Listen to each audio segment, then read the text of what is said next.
Hi hello നമസ്കാരം, welcome back to Afsa's world. ഇന്നത്തെ എൻ്റെ വീഡിയോയിൽ വീട്ടമ്മമാർക്ക് ഒത്തിരി ഉപകാരപ്പെടുന്ന കുറച്ച് നല്ല അടുക്കള ടിപ്സുകൾ ഞാൻ കാണിക്കുന്നുണ്ട്. ചെറിയ സ്റ്റീൽ പാത്രങ്ങളോ ഗ്ലാസ്സുകളോ ഒക്കെ ഉണ്ടെന്നുണ്ടെങ്കിൽ ഇഡലിത്തട്ടിൽ വെച്ച് നമുക്ക് ഗ്യാസും സമയവും പണമൊക്കെ ലാഭിക്കാൻ വേണ്ടിയിട്ടുള്ള ടിപ്സുകൾ ഏതൊക്കെയാണെന്നൊക്കെ ഒന്ന് നോക്കിയാലോ.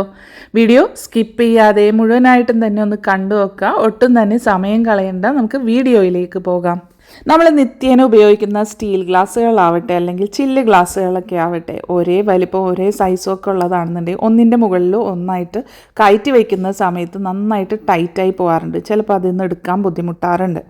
ഇനി അങ്ങനെ വരുന്ന സമയത്ത് നമുക്കത് പെട്ടെന്ന് തന്നെ അത് വിടിയിച്ചെടുക്കാൻ വേണ്ടിയിട്ടുള്ളൊരു ടിപ്പാണ് പറയുന്നത്. അപ്പം അതിന് വേണ്ടിയിട്ട് ഞാൻ അല്പം വെളിച്ചെണ്ണ എടുത്തിട്ടുണ്ട്.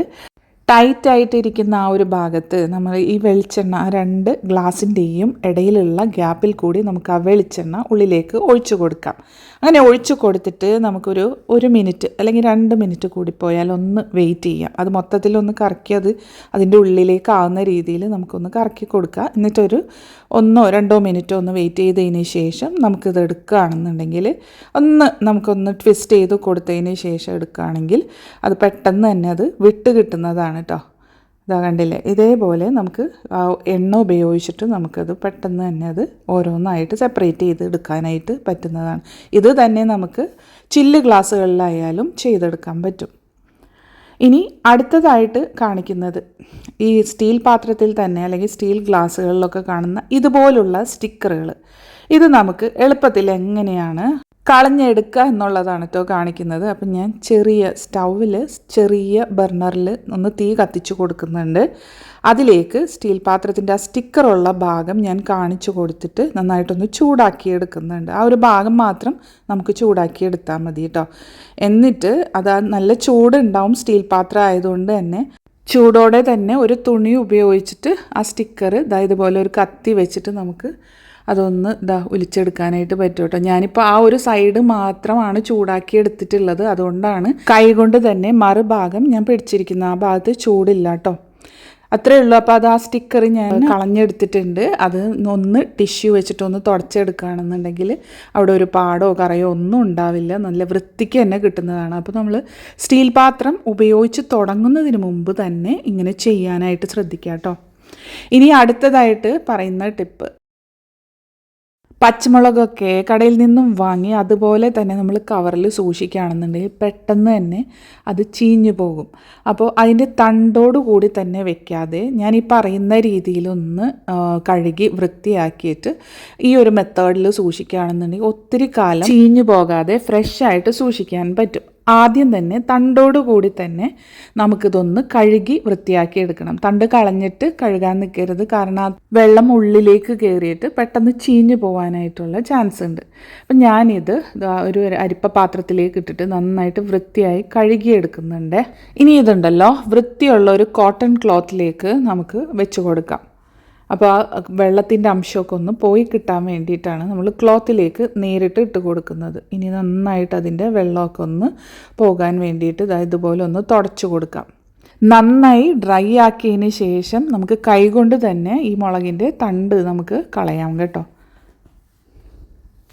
ഇനി മുളകെല്ലാം വൃത്തിയാക്കിയെടുത്തതിന് ശേഷം നമുക്കിതൊരു പ്ലാസ്റ്റിക് കണ്ടെയ്നറിലേക്ക് മാറ്റി കൊടുക്കാം. ഇതിങ്ങനെയാണ് സ്റ്റോർ ചെയ്യുന്നതെന്നുള്ളതാണ് കേട്ടോ അടുത്ത് കാണിക്കുന്നത്.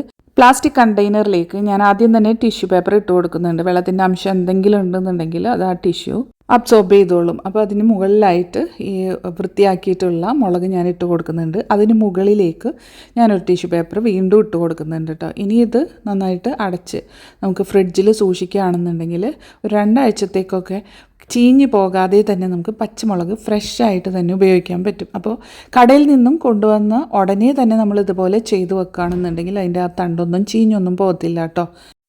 ഇനി അടുത്തതായിട്ട് പറയുന്ന ടിപ്പ് വീട്ടമ്മമാർക്ക് ഒത്തിരി ഉപകാരപ്പെടുന്ന നിത്യേന ആവശ്യം വരുന്ന നല്ലൊരു ടിപ്പാണ് കേട്ടോ പറയുന്നത്.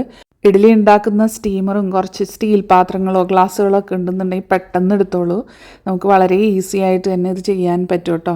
അപ്പോൾ ഇഡ്ഡലി തട്ടിലേക്ക് സ്റ്റീൽ ഗ്ലാസ് ഇതുപോലെ ഒന്ന് കമഴ്ത്തി വെക്കുകയാണെന്നുണ്ടെങ്കിൽ നമുക്ക് രാവിലെയുള്ള ബ്രേക്ക്ഫാസ്റ്റൊക്കെ വളരെ എളുപ്പത്തിൽ പെട്ടെന്ന് തന്നെ, അതും ഒറ്റയടിക്ക് തന്നെ ഒരുപാട് ഉണ്ടാക്കാൻ പറ്റും എന്നുള്ളതാണ് ഇതിൻ്റെ ഒരു പ്രത്യേകത. അപ്പോൾ അതെന്താണെന്ന് കാണിച്ചു തരാം. ഞാൻ ആദ്യം ഒരു ബൗളിലേക്ക് 1 കപ്പ് പുട്ടുപൊടി ചേർത്ത് കൊടുത്തിട്ടുണ്ട്. അതിലേക്ക് ആവശ്യത്തിന് ഉപ്പ് കൂടി ചേർത്ത് നന്നായിട്ടൊന്ന് മിക്സ് ചെയ്തെടുക്കാം. ഇനി ഇതിലേക്ക് 1/4 കപ്പ് വെള്ളം കുറേശ്ശെ ആയിട്ട് ഒഴിച്ചു കൊടുത്ത് ഇത് നന്നായിട്ടൊന്ന് നനച്ചെടുക്കണം. ഇനി ഉപയോഗിക്കുന്ന പൊടിയുടെ അല്ലെങ്കിൽ പുട്ടുപൊടിയുടെ വെള്ളത്തിൻ്റെ അംശത്തിനനുസരിച്ചിട്ട് നമ്മൾ ചേർത്ത് കൊടുക്കുന്ന വെള്ളത്തിൽ മാറ്റം ഉണ്ടാവാം. ഞാനിവിടെ 1/4 കപ്പ് വരെയാണ് ചേർത്ത് കൊടുക്കുന്നത്. ചില പുട്ടുപൊടിക്ക് 1 കപ്പ് പുട്ടുപൊടിക്ക് 1 കപ്പ് തന്നെ വെള്ളം ഒഴിച്ചു കൊടുക്കണം കേട്ടോ. അപ്പം ഞാനിത് വെള്ളം ചേർത്ത് കൊടുത്തതിന് ശേഷം ഉണ്ടല്ലോ ഒരു 10 മുതൽ 15 മിനിറ്റ് വരെ അതൊന്ന് കുതിർന്ന് വരാൻ വേണ്ടിയിട്ട് ഞാൻ വെയിറ്റ് ചെയ്തിട്ടുണ്ട്. അതൊന്ന് മൂടി വെച്ച് 15 മിനിറ്റിന് ശേഷം തുറന്ന് നോക്കുന്ന സമയത്ത് പുട്ടുപൊടി ഇവിടെ റെഡി ആയിട്ടുണ്ട്. അതിൻ്റെ ആ ഒരു പാകം എന്ന് പറയുന്നത് കുഴച്ച് നല്ലപോലെ കയ്യിൽ പിടിക്കാനും പറ്റണം. അത് അടർത്തിയെടുക്കുന്ന സമയത്ത് നല്ലതുപോലെ അടർന്ന് കിട്ടുകയും വേണം. അപ്പോൾ ഇത് നല്ല പാകത്തിന് പുട്ടുപൊടി റെഡി ആയിട്ടുണ്ട്. അപ്പോൾ ഞാൻ ഇവിടെ സ്റ്റീൽ പാത്രം ചെറുതെടുത്തിട്ടുണ്ട്. ഇതിലും കുറച്ചുകൂടി ഹൈറ്റ് ഉള്ളതാണെന്നുണ്ടെന്നുണ്ടെങ്കിൽ ഒരൊറ്റ പീസ് തന്നെ ഒരാൾക്ക് മതിയാകും കേട്ടോ. അപ്പോൾ ഞാനിത് ഓരോന്നായിട്ട് നിറച്ച് കൊടുക്കുന്നുണ്ട്. സ്റ്റീമറിൻ്റെ ഏത് തട്ടിലായാലും നമുക്കിത് വെച്ച് കൊടുക്കാം കേട്ടോ. ഞാനിപ്പോൾ പരന്ന ആ ഒരു തട്ടിലാണ് ഇത് വെച്ച് കൊടുക്കുന്നത്. സ്റ്റീൽ ഗ്ലാസ്സൊക്കെ ആണെന്നുണ്ടെങ്കിൽ ആ ഇഡ്ഡലിയുടെ ആ ഒരു തട്ടിൽ തന്നെ നമുക്ക് വെച്ച് കൊടുക്കാം. അപ്പോൾ ഇത് ഞാനൊരു 3 പീസാണ് ഞാൻ വെച്ച് കൊടുക്കുന്നത് കേട്ടോ. വീട്ടിൽ എത്ര അംഗങ്ങളുണ്ടോ ഒരൊറ്റ തവണ കൊണ്ട് തന്നെ നമുക്ക് എല്ലാവർക്കും വേണ്ടിയിട്ടുള്ള പുട്ട് റെഡിയാക്കി എടുക്കാനായിട്ട് പറ്റുന്നതാണ് കേട്ടോ. അപ്പോൾ അതിൻ്റെ ആ ഒരു വലിപ്പത്തിനനുസരിച്ച് തട്ടുകളുടെ വലിപ്പത്തിനനുസരിച്ചിട്ട് നമുക്ക് മുകളിലും താഴെയൊക്കെ ആയിട്ട് നമുക്ക് വെച്ച് കൊടുക്കാം. പാത്രത്തിൽ വെള്ളം തിളച്ച് വരുന്ന സമയത്ത് ഞാൻ പുട്ട് ഇറക്കി വെച്ചിട്ടുണ്ട് കേട്ടോ. ഇനി ഇത് മൂടി വെച്ച് ഒരു 10-15 മിനിറ്റ് വെയിറ്റ് ചെയ്തിട്ടുണ്ടെങ്കിൽ നല്ല സ്റ്റീംഡ് പുട്ട് ഇവിടെ റെഡി ആയിട്ടുണ്ട്. നേരത്തെ പറഞ്ഞതുപോലെ പല തട്ടുകളിലായിട്ട് ഒരൊറ്റ സമയം കൊണ്ട് തന്നെ നമുക്കിത് റെഡിയാക്കാം. അപ്പോൾ ഇത് കണ്ടില്ലേ, ഇത് താഴേക്ക് ഫിറ്റ് ചെയ്യുന്ന രീതിയിലാണ് ഈ ഒരു പരന്ന ട്രേ ഉള്ളത് കേട്ടോ, പരന്ന പാത്രം ഉള്ളത്. അപ്പോൾ അതിൻ്റെ മുകളിലായിട്ട് ഇഡലി തട്ട് വെച്ച് കൊടുക്കുകയാണെന്നുണ്ടെങ്കിൽ അതിന് മുകളിൽ സ്റ്റീൽ ഗ്ലാസ് ഉപയോഗിച്ചിട്ട് നമുക്ക് പുട്ട് റെഡിയാക്കി എടുക്കാം കേട്ടോ. അപ്പോൾ ഈ ഒരു മെത്തേഡ് നിങ്ങൾ ഇതുവരെ ട്രൈ ചെയ്തിട്ടില്ല എന്നുണ്ടെങ്കിൽ, പുട്ടുകുറ്റി ഒന്നും ഇല്ല എന്നുണ്ടെങ്കിൽ കൂടി നമുക്ക് എളുപ്പത്തിൽ ഒരൊറ്റ അടിക്ക് തന്നെ വീട്ടിലുള്ള എല്ലാവർക്കും ബ്രേക്ക്ഫാസ്റ്റ് റെഡിയാക്കി എടുക്കാനായിട്ട് പറ്റുന്നതാണ്. അടുത്തതായിട്ട് കാണിക്കുന്നത് നമുക്ക് ഈ ഒരു ചൂടത്ത് ട്രൈ ചെയ്യാൻ പറ്റിയൊരു സ്പെഷ്യൽ കോൾഡ് കോഫിയുടെ റെസിപ്പിയാണ്.